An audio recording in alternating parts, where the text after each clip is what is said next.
bali sinamadala ko yung moment kasi meron akong gustong ibigay na present sa tatlo sa inyo.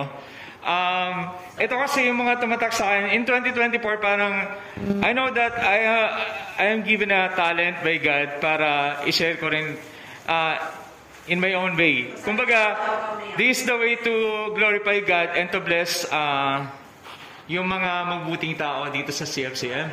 So, unahin natin yung isa sa inyo. Ito lang yung mabuting tao. Hindi. Kaya ako makasama ko dito.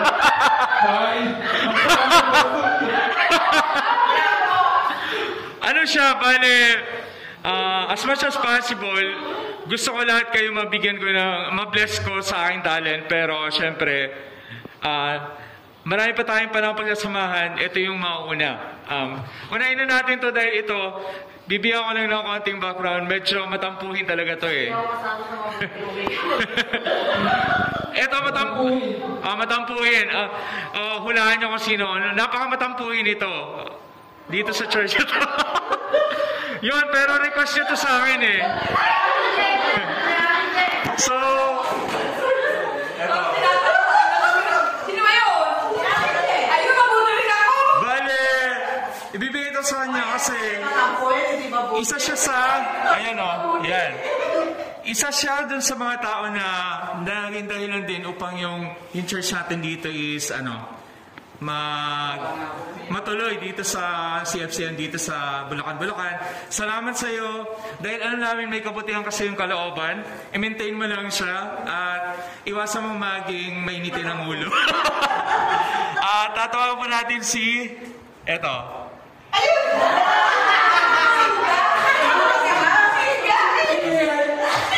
Ito si Jennifer Mondragon.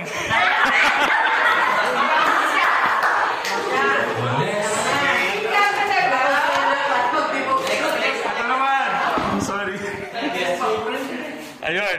Ito naman, sobra talagang grabe yung faith nito. Parang, sobra na grabe. Ayun. Ang nakakatawa dito sa tao na to, parang, I wanna be like him kasi grabe yung faith niya kay God. Kahit mas matanda ako sa kanya at mas bata siya, grabe yung faith niya na pinapakita. Hindi ko matawaran yung amount ng faith na binibigay niya, yung commitment niya, devotion niya dito sa CFCM. Kaya deserve niya to. Ayan o, tingnan niyo kung sino.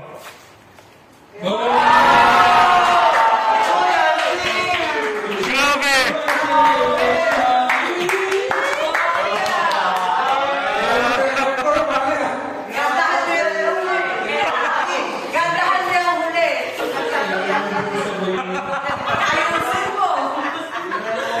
Eto naman, sobrang, syempre, kung hindi dahil sa kanya, kung hindi dahil kay Pastor Owen Villena, wala tayo dito sa CFCM, di ba? So, ginawa ko to, ginawa ko to kasi hindi maging kompleto si Pastor Owen. Kailangan kompleto siya, di ba? And a great foundation will never be there kung wala yung better half.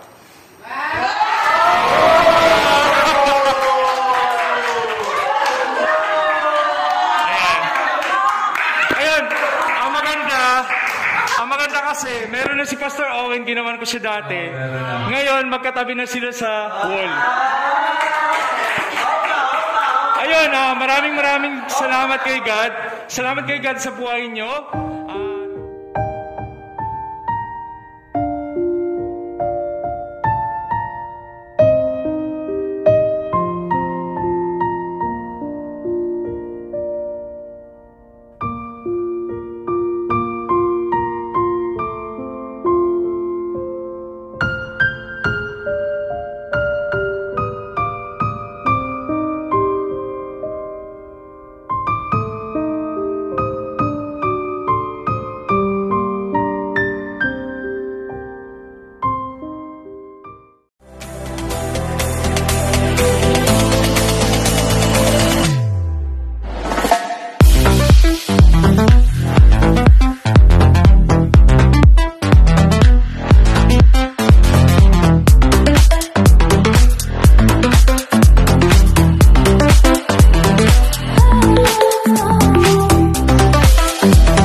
Thank you.